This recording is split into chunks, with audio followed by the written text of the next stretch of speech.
The House at Pooh Corner, Chapter 5, in which Rabbit has a busy day and we learn what Christopher Robin does in the mornings. It was going to be one of Rabbit's busy days. As soon as he woke up, he felt important, as if everything depended upon him. It was just the day for organizing something, or for writing a notice signed Rabbit, or for seeing what everybody else thought about it. It was a perfect morning for hurrying round to Pooh and saying, "Very well then, I'll tell Piglet," and then going to Piglet and saying, "Pooh thinks, but perhaps I'd better see Owl first." It was a captainish sort of day when everybody said, "Yes, Rabbit," and "No, Rabbit," and waited until he had told them. He came out of his house and sniffed the warm spring morning as he wondered what he would do. Kanga's house was nearest, and at Kanga's house was Roo, who said "Yes, Rabbit" and "No, Rabbit" almost better than anybody else in the forest. But there was another animal there nowadays, the strange and bouncy Tigger. And he was the sort of Tigger who was always in front when you were showing him the way anywhere, and was generally out of sight when at last you came to the place and said proudly, "Here we are." "No, not Kanga's," said Rabbit thoughtfully to himself as he curled his whiskers in the sun. And to make quite sure that he wasn't going there, he turned to the left and trotted off in the other direction, which was the way to Christopher Robin's house.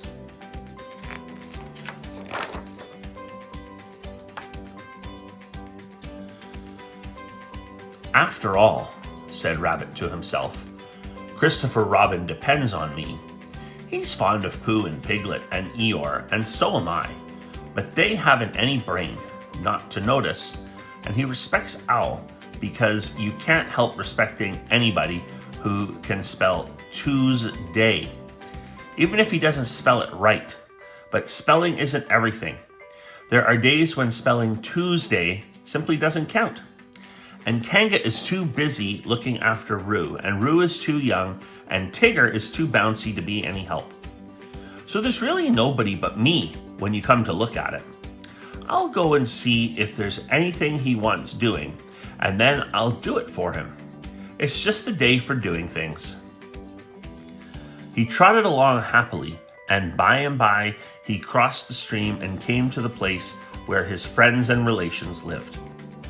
There seemed to be even more of them than usual this morning, and having nodded to a hedgehog or two, with whom he was too busy to shake hands, and having said good morning," importantly to some of the others, and "Ah, there you are," kindly to the smaller ones, he waved a paw at them over his shoulder and was gone, leaving such an air of excitement and I don't know what behind him that several members of the Beetle family, including Henry Rush, made their way at once to the 100-acre wood and began climbing trees in the hope of getting to the top before it happened, whatever it was, so that they might see it properly.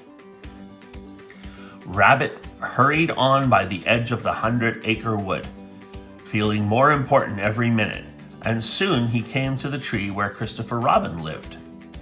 He knocked at the door and he called out once or twice, and then he walked back a little way and put his paw up to keep the sun out, and called to the top of the tree, and then he turned all round and shouted, "Hello!" and "I say, it's Rabbit," but nothing happened. Then he stopped and listened, and everything stopped and listened with him, and the forest was very lone and still and peaceful in the sunshine, until suddenly 100 miles above him a lark began to sing. "Bother," said Rabbit, "he's gone out." He went back to the green front door just to make sure, and as he was turning away, feeling that his morning had all got spoiled, when he saw a piece of paper on the ground, and there was a pin in it, as if it had fallen off the door. "Ha," said Rabbit, feeling quite happy again, "another notice." This is what it said: "Gone out, back son, busy, Backson, CR. Ha, said Rabbit again. I must tell the others. And he hurried off importantly. The nearest house was Owl's, and to Owl's house in the 100-acre wood he made his way. He came to Owl's door, and he knocked, and he rang, and he rang, and he knocked, and at last Owl's head came out and said, "Go away, I'm thinking." "Oh, it's you," which is how he always began. "Owl," said Rabbit shortly, "you and I have brains. The others have fluff. If there's any thinking to be done in this forest, and when I say thinking, I mean thinking, you and I must do it." "Yes," said Owl, "I was." "Read that." Owl took Christopher Robin's notice from Rabbit and looked at it nervously. He could spell his own name, W-O-L, and he could spell Tuesday so that you knew it wasn't Wednesday. And he could read quite comfortably when you weren't looking over his shoulder and saying, "Well," all the time. And he could, "Well," said Rabbit. "Yes," said Owl, looking wise and thoughtful. "I see what you mean, undoubtedly." "Well?" "Exactly," said Owl, "precisely."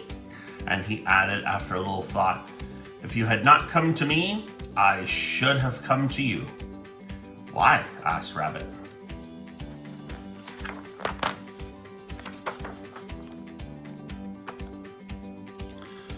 "For that very reason," said Owl, hoping that something helpful would happen soon. "Yesterday morning," said Rabbit solemnly, "I went to see Christopher Robin. He was out. Pinned on his door was a notice. The same notice, a different one, but the meaning was the same. It's very odd."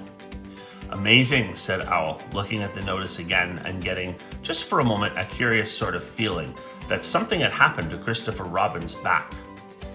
"What did you do?" "Nothing." The best thing," said Owl wisely. "Well," said Rabbit again, as Owl knew he was going to. "Exactly," said Owl. For a little while, he couldn't think of anything more, and then all of a sudden he had an idea. "Tell me, Rabbit," he said, "the exact words of the first notice. This is very important. Everything depends on this. The exact words of the first notice." It was just the same as that one, really. Owl looked at him and wondered whether to push him off the tree, but feeling that he could always do it afterwards, he tried once more to find out what they were talking about. "The exact words, please," he said, as if Rabbit hadn't spoken. "It just said, 'Gone out, Backson.' Same as this, only this one says, 'Busy, Backson,' too." Owl gave a great sigh of relief. "Ah," said Owl, "now we know where we are." "Yes, but where's Christopher Robin?" said Rabbit. "That's the point." Owl looked at the notice again. To one of his education, the reading of it was easy. Gone out, back soon, busy, back soon. Just the sort of thing you'd expect to see on a notice. "It is quite clear what has happened, my dear Rabbit," he said. "Christopher Robin has gone out somewhere with Backson. He and Backson are busy together. Have you seen a Backson anywhere about in the forest lately?" "I don't know," said Rabbit. "That's what I came to ask you. What are they like?" "Well," said Owl, "the spotted or herbaceous Backson is just at least," he said, "it's really more of a... Of course," he said, "it depends on the..." "Well," said Owl, "the fact is," he said, "I don't know what they're like," said Owl frankly.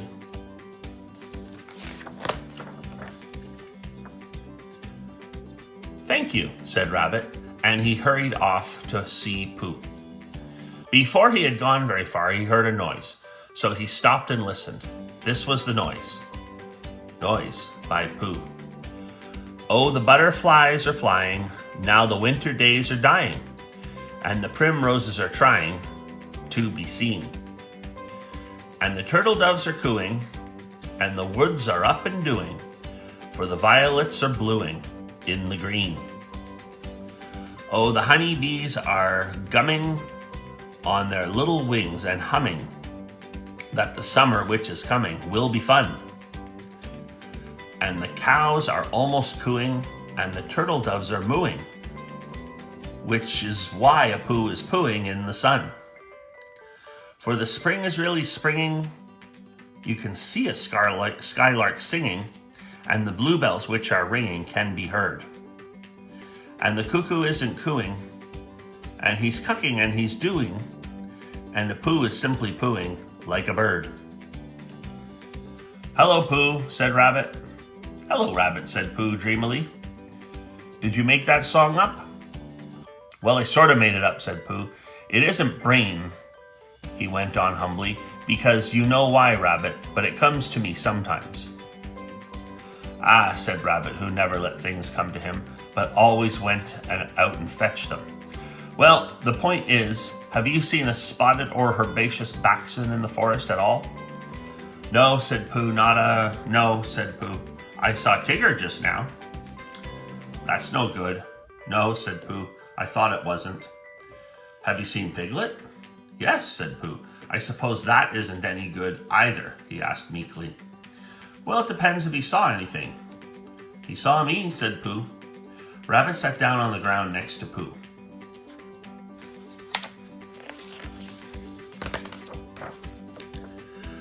And feeling much less important like that, stood up again. "What it all comes to is this," he said. "What does Christopher Robin do in the morning nowadays?" "What sort of thing?" "Well, can you tell me anything you've seen him do in the morning these last few days?" "Yes," said Pooh. "We had breakfast together yesterday by the pine trees. I'd made up a little basket, just a little fair-sized basket, an ordinary biggish sort of basket full of—" "Yes, yes," said Rabbit, "but I mean later than that. Have you ever seen him between 11 and 12? "Well," said Pooh, at 11 o'clock, at 11 o'clock, you see, I generally get home about then, because I have one or two things to do." "11:15 then."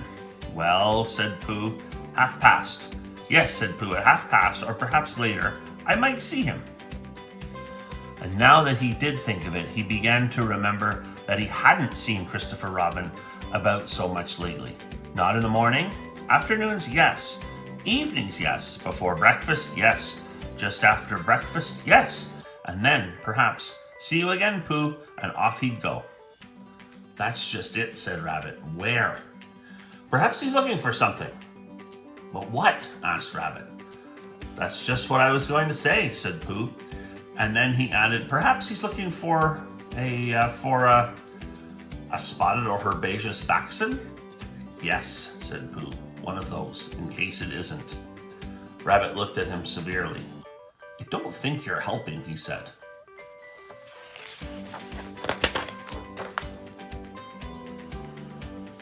"No," said Pooh, "I do try," he added humbly. Rabbit thanked him for trying and said that he would now go and see Eeyore, and Pooh could walk with him if he liked. But Pooh, who felt another verse of his song coming on him, said he would wait for Piglet. "Goodbye, Rabbit," so Rabbit went off. But, as it happened, it was Rabbit who saw Piglet first. Piglet had got up early that morning to pick himself a bunch of violets, and when he had picked them and put them in a pot in the middle of his house, it suddenly came over him that nobody had ever picked Eeyore a bunch of violets. And the more he thought about this, the more he thought how sad it was to be an animal who had never had a bunch of violets picked for him. So he hurried out again, saying to himself, "Eeyore, violets," and then "Violets, Eeyore," in case he forgot, because it was that sort of day. And he picked a large bunch and trotted along, smelling them and feeling very happy until he came to the place where Eeyore was. "Oh, Eeyore," began Piglet, a little nervously, because Eeyore was busy. Eeyore put out a paw and waved him away. "Tomorrow," said Eeyore, "or the next day." Piglet came a little closer to see what it was. Eeyore had 3 sticks on the ground and was looking at them. 2 of the sticks were touching at one end, but not at the other, and the 3rd stick was laid across them. Piglet thought that perhaps it was a trap of some kind. "Oh, Eeyore," he began again. "Is that little Piglet?" said Eeyore, still looking hard at his sticks. "Yes, Eeyore, and Do you know what this is? No, said Piglet. It's an A.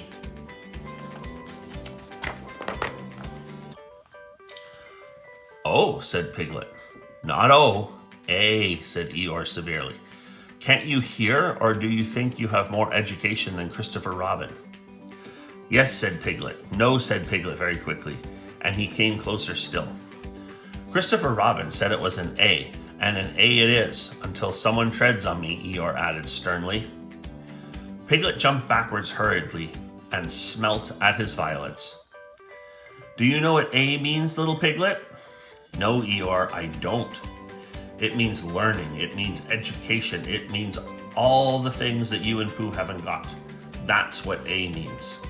Oh, said Piglet again.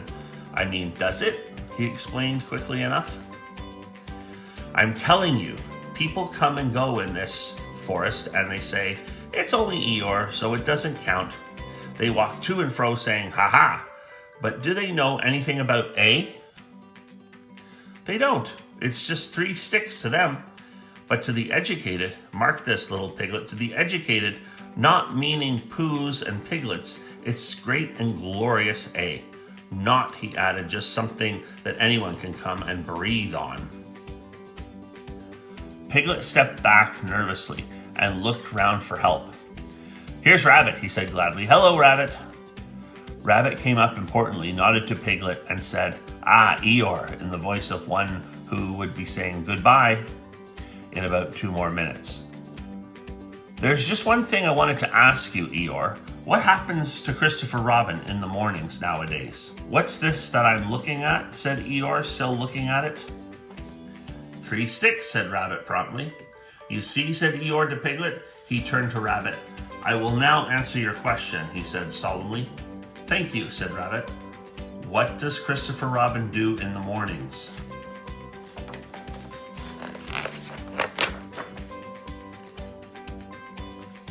He learns. He becomes educated. He instigates.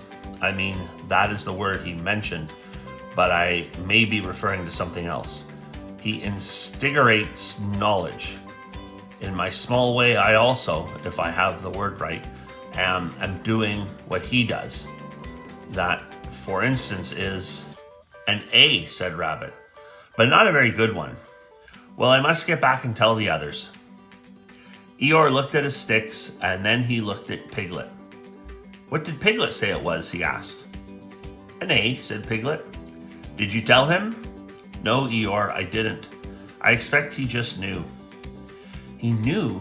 You mean this A thing and is a thing Rabbit knew?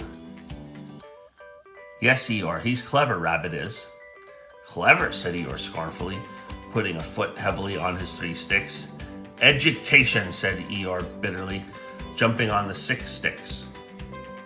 What is learning? Asked Eeyore as he kicked his 12 sticks into the air. A thing Rabbit knows? Ha! I think, began Piglet nervously. Don't, said Eeyore. I think violets are rather nice, said Piglet, and he laid his bunch in front of Eeyore and scampered off. Next morning, the notice on Christopher Robin's door said, Gone out, back soon, C.R. Which is why all the animals in the forest, except of course the spotted and herbaceous Baxen, now know what Christopher Robin does in the mornings. The end.